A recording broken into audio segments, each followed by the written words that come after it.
Ladies and gentlemen, independent Americans around the country and around the world, welcome to a very special series of conversations with independent candidates from around the country, of all types, of all backgrounds. This is something I've wanted to do for a long time, and the moment is here. There are exciting, interesting, sometimes provocative candidates all across the country, now more than ever, who are running as independents. And we are kicking it off with one of the most, I think, important races in the country, one of the most high-profile independent candidates, and someone I've been lucky and honored enough to know. Joining us now on the program, the great and powerful Jared Young. Welcome to Independent Americans, sir. Thank you. So glad to be here. So you and I have been in touch over, the last few months because I've been tracking on your race, and I wanted to get to know you.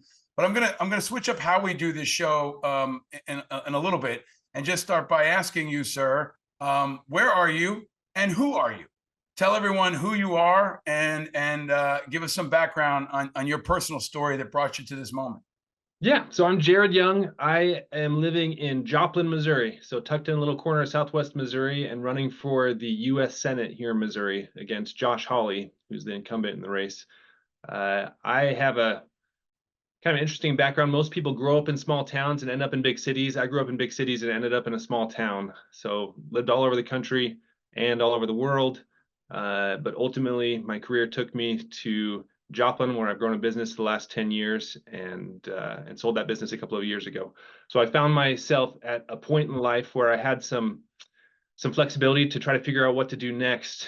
And really, over the last 10 years, like so many of your listeners and so many people in the country, have become just incredibly disgusted and frustrated with what's happening in terms of our national leadership. I feel like our country is being put in the hands of people who put themselves first, and they put their party second, and then they put the country as kind of a distant third. And, I had a choice, as so many of us do. I could either completely disengage because I was so frustrated, or I could go all in. And I've been blessed to be in a situation where I can go all in. And the way I'm choosing to go all in is to run in this U.S. Senate race against Josh Hawley. I'm a father, first and foremost. I should have mentioned that. I'm a father of 6. I have 6 beautiful children and an amazing wife that we've been married for 16 years now. And they're my reason for being, and my real purpose in doing this is to try to preserve for my kids the country that I grew up in. Mm-hmm. I want to go deeper on your race in particular, which I think is fascinating for a number of reasons. But I'm going to have a series of questions I ask everybody that is a part of this independent series and the candidate conversation series. So, Jared, why are you an independent? And how would you define independent? We're all defining what it means to be independent, especially this year when the presidential race is maybe going to dominate how people think about independence. But why are you an independent, and how do you define independent? My entire adult life, I've been frustrated, I feel like, with the box that you get put in if you choose R or D. And a lot of political scientists kind of poo-poo the whole idea of independence, right? Because they're like, oh, well, they say they're independent, but they always vote one way. And I've generally voted Republican, so I would, I guess, be considered conservative-leaning independent, but I've always rejected the idea that you have to pick a team, because there are clearly good ideas and good people and good impulses all across the spectrum. And that's what we've kind of stopped recognizing, or at least the politicos have stopped recognizing. And it's become so tribal. And so for me, I've been an independent. I think I registered as a Republican when I was 18 because my family were Republicans. But once I left the country for a couple of years, once I came back, I've been an independent ever since. And I just really felt like I just saw early on, even at a young age, that this tribalism is incredibly unhealthy. And I wanted the freedom to be able to pick who I thought was just the best person, the best leader, the best candidate, and vote for them and support them without feeling any obligation to some sort of organization that wanted to box me in. I want to go deeper into the actual race, right? You're running against an incumbent, Josh Hawley, who's a Republican, stood with Trump in that group of Republicans and that slate of Republicans really strongly over the last couple of years, against Lucas Kunce, who is a Democrat, who's a Marine. And just to give folks some background, Hawley's raised something like $18 million. Kunce has raised more than any recent Democrat, but still only $7 million. And you've raised somewhere over $500,000. $200,000 or so is your own money, right? So you're putting your money where your mouth is, and you're going to have to. Yep. But talk about the race. I mean, Hawley looks like a strong favorite. Trump won like by close to 60% the last two times. I think I've met Kunce. He's an impressive enough guy, but I don't think he has a real chance as a Democrat in Missouri. And to put it in perspective, too, you know, in 2018, Josh Hawley ran against Claire McCaskill. He got 51. She got roughly 46. And the independent was Craig O'Dear, a guy I've known and I respect, who I think is an admirable voice for independence. He only got 1.4%. So what's your mission here? And what's your strategy for this race? Because as someone who's looking at this, looks like you have no chance in hell of winning. But how do you approach that problem? Yeah, I mean, when you're running as an independent, there's no doubt it's always an uphill battle. And yeah, if you look at Cook's Political Report or anybody else, they view this race as a safe red seat. You know, Kunce is interesting. I think I haven't met him personally yet, but he seems like a good guy. But he's been campaigning for 3 years straight. You know, he ran in 22, and then when he lost in the primary, basically immediately turned around and started campaigning for this election. And still, in any of the legitimate polls, he's struggling to break 30%. And so I think for any Democrat, no matter how amazing they are, there's just a ceiling for a Democrat in Missouri right now. And you know, we could talk about why that is. I have my own theories for why that is, but I just think that's the reality. Is it is incredibly difficult to win as a Democrat right now. But what we've seen Can with I ask Hawley, you that? Why do you think that is? Why do you think that is? You know, traditionally Missouri was a pretty purple state. I think Missourians are pretty practical and open to a lot of different ideas. And so when I moved here in 2015, you know, we had a Democratic governor, we had Claire McCaskill, we had a Democratic senator. But now every statewide office is Republican, and you have a Republican supermajority in the state house. And the reason I think it is because the Democratic Party has gone so far left on the cultural issues. And for Midwesterners, for Missourians especially, the cultural issues are important. So when we're talking about abortion, we're talking about transgender issues, and when we're talking about, you know, critical race theory and a lot of the kind of race identity issues that are popping up, those are issues where Missourians lean right for sure. Maybe not as far right as the parties, as the Republicans have taken it, but definitely lean right. And so that's what makes, I think, a lot of Missourians just decide, I cannot support a Democrat because, you know, because they're letting boys play girls sports. I just like, bam, I cannot support a Democrat. And so it's because the Democratic Party has gone so far to the extreme on those issues, they've lost Missouri voters. They've lost a lot of the blue collar folks that otherwise would support them. And it's trending more red, right? Like Trump is strong in Missouri. He was stronger in the last election than he was in the first. And it looks like the state is becoming more red. It was a place that elected Eric Greitens, right? I know Tommy Sowers, who ran as a Democrat, as a Green Beret, you know, in Rush Limbaugh's home district and got annihilated. It's one of those places where, you know, I think Amy McGrath said to me, if Jesus Christ ran as a Democrat in Kentucky, he'd probably lose. Missouri is not that much different, right? But there does also seem to be an independent streak. So is that, talk about that and what you see as an opportunity.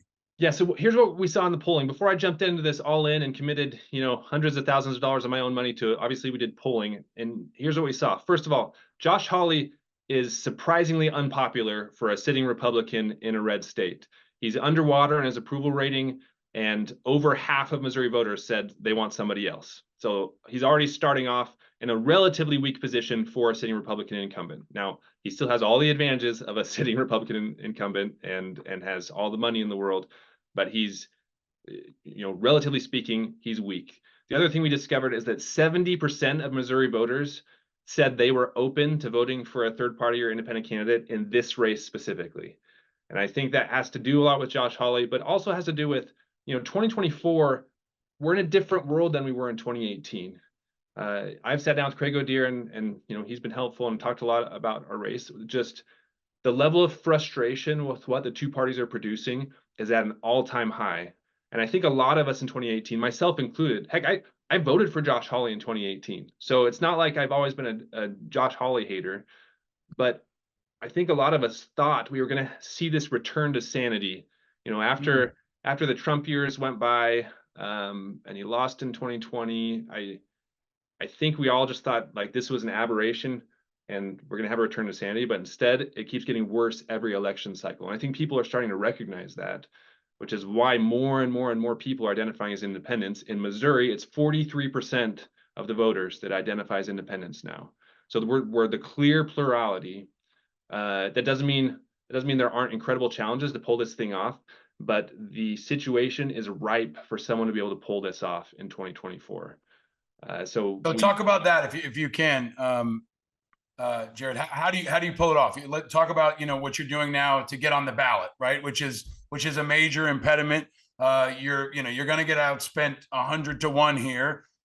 You're scraping for media attention. You've got to be crafty in your tactical approach here to work with what you've got. The three of you, I said this to you once before, the three of you look like you could be stunt doubles for each other. I mean, you literally the most three look-alike candidates I've ever seen, right? Three white guys in their 30s or 40s, almost with the same haircut. I mean, you guys look like you could be brothers. So how do you get on the ballot, and how do you make a dent? And I assume get to a place where maybe you're pulling in double digits and you have an opportunity to influence the two of them, or maybe, to be a spoiler.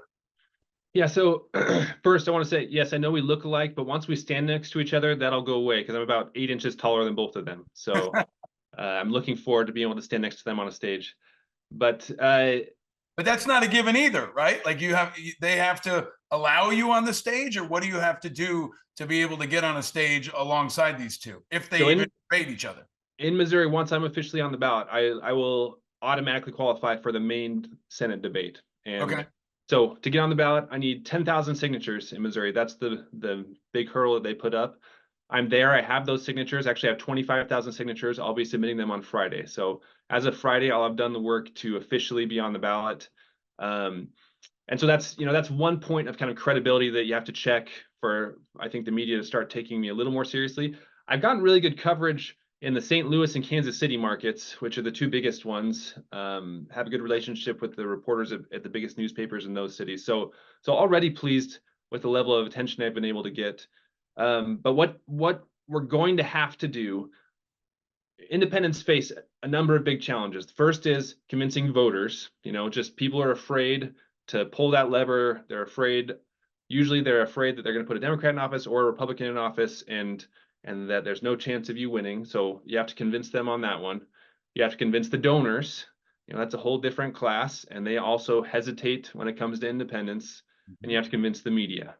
So the voter one, I'm a lot less worried about this election because, like I said, I think the voters are there. And as I crisscross the state and I talk to groups, I mean, people are there. They are there. As soon as they meet me and they hear my message, they're like, yes, I'm in. The challenge is there's 4 million of them, and I can't get in front of 4 million people just by 20 or 30 or 40 at a time. So that's the big challenge, and that's where the resources come in and where the donors come in. Thus far, I have 300 or 400 people, mostly from my personal network, that have been willing to contribute to me, and I'm putting a lot of my own resources into it. And so what our strategy is, we've gotten on the ballot. That was the first key thing we had to accomplish. And we've accomplished it earlier than any other independent I've ever heard of. Usually they're kind of scraping to get on the ballot. It's June, July, August when they finally get on the ballot. We're going to be on the ballot in April. So we can check that box, get that legitimacy right off, which will hopefully help us get some momentum. I got an earlier start than a lot of independents do. I quit my full-time job in July of last year and been working on this and coalition building ever since. And so, again, what I feel like we have to do is we have to get to a point in the polls where I'm at 10, 15, 20%, ideally 20%. And that's when I think the donors start to raise their eyebrows and say, hey, this guy could really make some noise. Missouri's a plurality state. All I need is 30, all I need is more than the other two, which will probably be 35, 36% to be able to win. So I don't need to get to 50%. So if I can get to 20 and point out, look, the voters are receptive to the message. The voters are there. I just need the help to get in front of those voters. I believe if we can get to that threshold with my own resources, get to that 15, 20% threshold, then people are going to start coming off the sidelines and help push us the rest of the way. Your race is fascinating for a lot of reasons, but we could scenario plan in a number of different ways. And I feel like there's no way in hell that Kunce is going to get elected as a Democrat in this race. And it kind of harkens back to like when Evan McMullin ran in Utah. If he dropped out and supported you, like maybe you'd have a chance of taking down Hawley, especially because he's right of center. That's almost definitely not going to happen. If you drop out, do you think you take more votes away from Hawley? This is a question for RFK and all these other independent candidates. Do you feel like your base is taking more away from Hawley or more away from Kunce? I anticipate taking more away from Hawley simply because I am more of a conservative. I think there are a lot of people out there who are voting for Hawley, not because they're in love with him, but simply because they view the Democrats as a much more dangerous option. Mm-hmm. And so when I show them there's a viable option out there that generally agrees with them on the cultural issues that make them so afraid, but isn't Josh Hawley, then that's the people I'm going to be polling, kind of disenchanted Republicans. There's a lot of them out there. Certainly, I need to do incredibly well with independents. We feel like we need to get 85% of those independents. We need 15% of Republicans, and we need 5% of Democrats. That's our winning coalition. Jared, we're talking a lot about what you're running against and how you're running. What are you running on? What's your platform? What issues are you focused on in this race that you feel are important and can differentiate you potentially from those other two candidates? Yeah, the biggest issues that I'm running on are the ones that I feel like there's broad consensus across the voter population, but we're not getting to any sort of solution on them simply because of the partisan politics. The biggest one in my mind of those is immigration. I mean, in my mind, there are two truths on immigration that most of us recognize, but the parties can't seem to get their heads wrapped around. One is we need a secure border. I mean, we have to be able to decide who's coming into our country, and as each person comes across, we need to decide, do we want them or do we not want them, and make that decision. That's clearly not happening now, and it's dangerous for our country. Not dangerous because I think immigrants are inherently dangerous. I think the vast majority of them are great for our country, but it's dangerous for us not to know who's coming in. Second, the second truth is we need legal immigrants. The way that our demographics are playing out, the way our economy is going, we need legal immigrants to be able to continue growing at the level we want to grow as an economy. I come from the business world, served businesses all across the Midwest. They are begging for more qualified workers. And other Western countries have figured this out. They are loosening their immigration laws, greasing the skids to get talented, skilled workers from all over the world to come to them. We haven't figured it out yet. So it should absolutely be possible for us to form a policy that secures our border, but also makes it easier for high quality legal immigrants to come here and strengthen our economy and strengthen the culture of our country. But we're not getting there. And it's purely because of partisan games. What are two more issues that you're focused on in your race in addition to the immigration issue, which is, I think, definitely maybe one of the hottest issues, most pressing issues for most Americans? And your response, I think, is an independent one. It's like, look, you're not demonizing people. You're practical. You're pragmatic. You're trying to split the difference between what people would assume is the Republican who wants to send everybody to Guantanamo and the Democrat who wants to let everybody in with no rules, right? There's kind of a splitting of the difference that independents have an opportunity to do. And granted, I'm generalizing, but I think that's what people are looking for, is a kind of a Goldilocks scenario. Can you talk about two other issues maybe that are important to your campaign and to you? Yeah, so obviously the economy is important to everyone. We are all hurting at the grocery store. We're hurting with how much our homes are costing. Just even though, if you read the Wall Street Journal, the economy looks strong, it doesn't feel strong to any of us because when I take my 6 kids out to the restaurant, even if I'm taking them to McDonald's, it costs me $100. Like it's crazy just how much stuff costs now.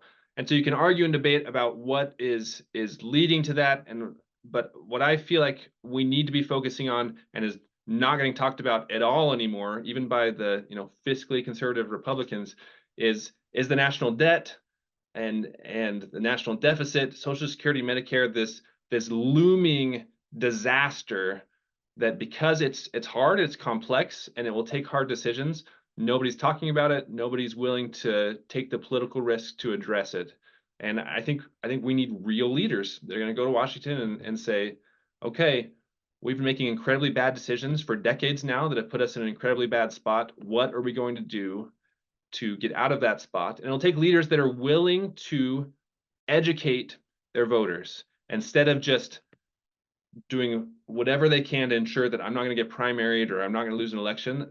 We need to be able to take the lead and educate voters. Hey, here's the consequences if we do nothing. Here's what I'm proposing we do. Yes, it's going to hurt. We need to be willing to do this pain now to not suffer extreme pain 6 years from now. So that's Jared, another big one. Speaking of pain, this is a show that focuses a lot on international and national security, global security. Just straight up, where are you on Ukraine? What's your position on Ukraine? And what's your position on Israel and Gaza right now? Yeah, that was going to be the third issue I brought up. So national security, and this is where I differ strongly from Josh Hawley and Lucas Kunce. I'm strongly in support of Ukraine. Really feel like we should be doing more there. We need to get the aid there.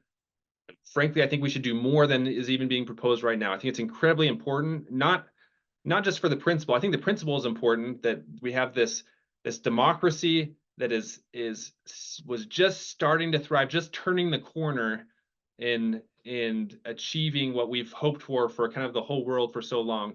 And then Putin came in and tried to squash it, and we weren't there.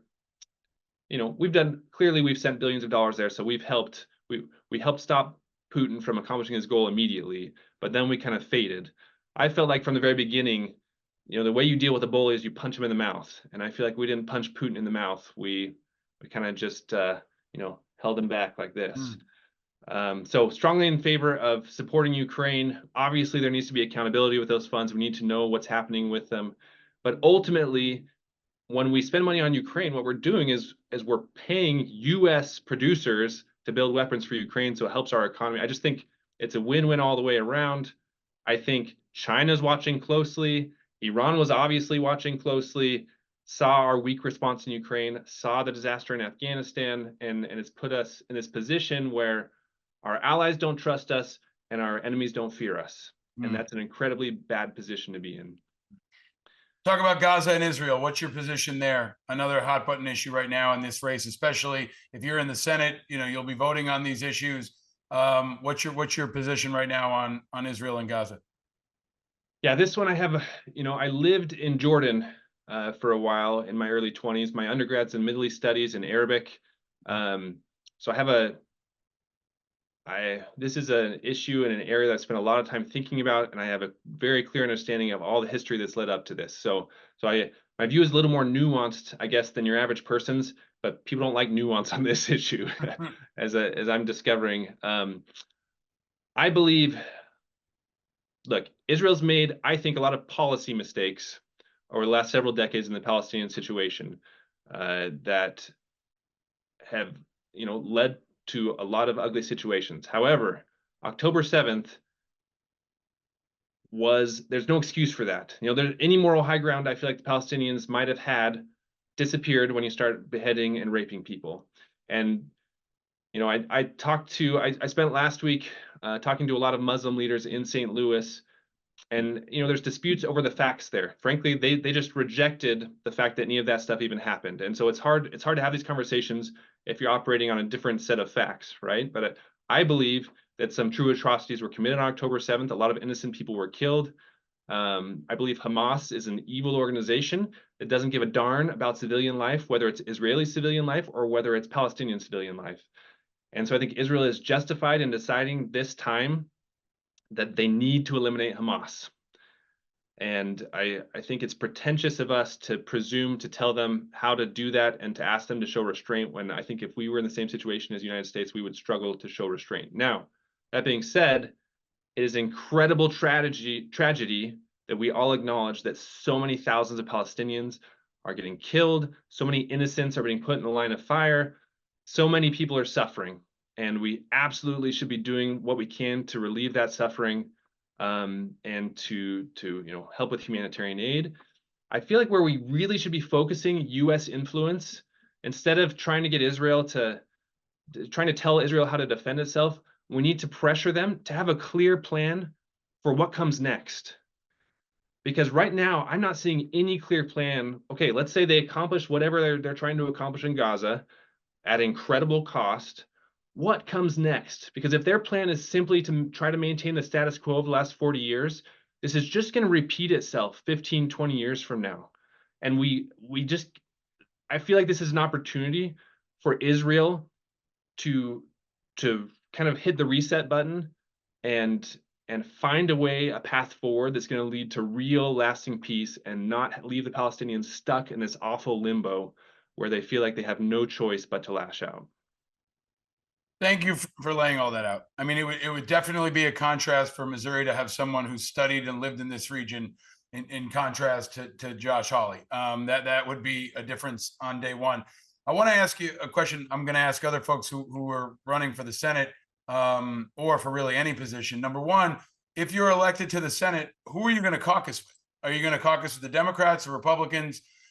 Bernie Sanders is not a real independent, right? He always caucuses with the Democrats. Angus King, the same way. Evan McMullin said he would not caucus with anyone if he was elected. What's your position on who would caucus with, if anyone, if elected?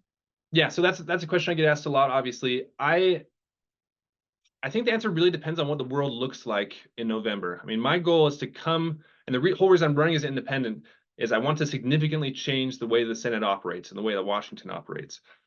And so what I plan to do is I get to Washington, we see what the makeup of the Senate looks like, who's in control, how close is the margin. I will obviously speak with the leadership of both parties and figure out what path is going to allow me to accomplish what I came there to accomplish and to do the most for Missourians that I can do. So if that means caucusing with the Democrats, then that's what I'll do. If it means caucusing with the Republicans, that's what I'll do. If it means caucusing with neither, that's what I'll do. But just because I choose to caucus with someone doesn't mean I'm going to be a reliable vote for them. And I think that's what makes, Bernie Sanders, we think of him as a Democrat because he always votes with the Democrats generally. Right. And I just don't see myself, my policy views are too diverse and don't fit nicely into either box. I don't see myself being a reliable vote for either side. I'll just. Do you think that's going to hurt you with independents and maybe with Republicans and Democrats who want you to say, I'm going to caucus with the Republicans or the Democrats or neither? I mean, the kind of the TBD, candidly, as an independent voter, that one for me might be like, so I won't know who gets you until you get there. But if you're, from my view, if you're a true independent, then you don't have a team, right? So it doesn't care. You don't care as much who he's going to caucus with. The way you care is it's an independent mind that's going to make decisions based on what's best for the country, not based on what team he's picked. And so I just, yes, I mean, to answer your question, surely that will lose me voters. Because there are some people that are probably thinking, yeah, I could probably vote for him as long as I know that he's going to, be with the Republicans, or I can probably vote for him as long as I know he's going to be with the Democrats. But that's not why I'm doing this. I mean, if I wanted to be a Democrat, I would run as a Democrat. If I wanted to be a Republican, I would run as a Republican. I just don't think we can accomplish real change from within the parties. People have been trying to do it for 100 years, and people aren't accomplishing it. Last specific and technical question. We had Yemi on in the last episode, Mayor Yemi Mobilati from Colorado Springs. I asked him this. I want to ask you the same question. Are you going to endorse anybody for president? Are you going to endorse one of the independent candidates, RFK Jr., Cornel West, Jill Stein, Joe Biden, Donald Trump? None of the above. Who, if anyone, will you endorse for president? I can't see myself endorsing anybody at this point. And frankly, I don't know who I'll vote for at this point. Still trying to sort out all that in my own mind. I see just an incredibly, in my mind, disqualifying flaws with both President Biden and President Trump. Really struggle with Robert F. Kennedy. I admire his willingness to take on the Democratic establishment and keep on chugging, because I know how incredibly hard that is. I'm doing it myself. But he has a lot of views about the world that I really, really struggle with. So there's no obvious answer for me. And so if I'm going to endorse somebody, it's going to be somebody I'm really excited about, and I'm not excited about any of them. When you say you don't know who you're going to vote for, when do you think you'll know? Because I find these people vexing to me, right? Like, and so I want to press you on this one. So Joe Biden, Donald Trump, you're not sure yet. When do you think you'll be more sure, or what will influence you one way or the other? Honestly, for me, it might come down to election day. Let's see how things shake out. We have two very elderly men running. There could be health issues that pop up. You know, a lot of things can happen in a race. So I'm just trying to keep an open mind until we see what the choices actually are on November 5th. Got it. Got it. Okay, last question. I'm going to try to do this with each of the folks we have a conversation with. I'm going to give you 30 seconds, 45 seconds, a minute. Make your case to independent Americans. In Missouri, obviously, you're making that case every day, but why should independent Americans across this country who are rooting for the independent movement, who are rooting for not just wins, but also positive leaders, right, who can represent our movement at a time when we're being defined often by others. You got a minute, go for it. Why should independent Americans support you? Look, if we always do what we've always done, we're always going to get what we've always gotten. I say that over and over again in my race. And the thing about independence is we've been the ones that have been sitting on the sidelines, right? We've allowed our politics to be controlled by the most extreme voices on the right and the left, when really we make up a majority of the population. So what's going to take for us to seize back power? It's going to require us to get off our couches and actually step in and do things. Now we can step in and run as candidates. That's what I'm doing. You can step in and be a media presence. That's what you're doing. We need other people to step in and donate. And it's going to take all the independents around the country consolidating around a few promising independent candidates to really pull something off and make change. So I think, if you like me, great. Please support me. Don't just support me by saying, yeah, that guy's great. Support me by going on the website and donating money. If it's not me, then pick somebody else. But pick an independent candidate that you think has the potential to be a transformative leader and put your money where your mouth is. Because, like I said, I have 4 million voters to reach. They are receptive to the message, but reaching them requires resources. And so I just challenge anybody who's listening, do you recognize the need for independent leadership? Do something about it. Do something about it with your resources and with your time. Pick an independent leader that you're going to get behind this time. Thank you for that. I've said this to you privately, but I'll say it publicly. You've got my support. I'm no fan of Josh Hawley. I don't think Kunce can win, but I also don't think you can win. And I've told you that. So this is a question. One more question I'm going to ask you, and I'm going to ask everyone else. If and when you don't win, what are you going to do? Are you committed to this movement for the long term? Because it may take us a generation to achieve this change you want to do.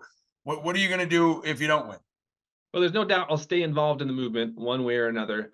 At some point, I do have to go back to earning money for my family. I can't just remain an unemployed political candidate forever. So certainly I'm going to have to go back to some sort of career if I don't win. But there's no doubt I'll stay involved in the movement. I'm too invested in this and see the need and care too much about our country to just back away after November 5th. So I don't know exactly what the future looks like from here. And I won't have a lot of resources left after this to launch another campaign on my own dime, but definitely I'll stay involved and try to push and get behind others who are willing to make the leap. And eventually we're going to pull it off. There's just too many people that feel the same way we do to not pull this off at some point. I believe this year is the year we can do it. Aiming to prove you and a lot of other people wrong, but if I'm wrong, and that's fine, and we'll move on and take our gains and continue pushing forward. Well, I want to celebrate your courage, your leadership, your sacrifice, especially with 6 kids, being away from your family and putting your whole family into this on behalf of what you believe in and on behalf of this movement. I think is really important, especially this year. You've got my support. You've got my 5-year-old support too. Over my left shoulder, you can see the Kansas City Chiefs helmet. My 5-year-old has decided he wants to go to college in Kansas City because he knows of no colleges in Kansas City. That's where the Chiefs are from. My other guy wants to go to Miami because he loves the weather. But you've got my 5-year-old, and I think you've got me, and you've got a lot of other folks that are going to be rooting for you. And I firmly believe that this is just the start for you. You're also approaching it in a really honorable and patriotic and forthright way, and I want to celebrate that too. You're not just a candidate that independents can root for, but I think that our kids can look up to as a father, as a community leader, and as a voice. So thank you for all you're doing. We wish you the best of luck. We're going to keep folks updated and tell them where they can find out more. But all the best of luck to you, man. Go get them. All right. Appreciate it, Paul. Thank you. And of course, stay vigilant. Thank you, sir.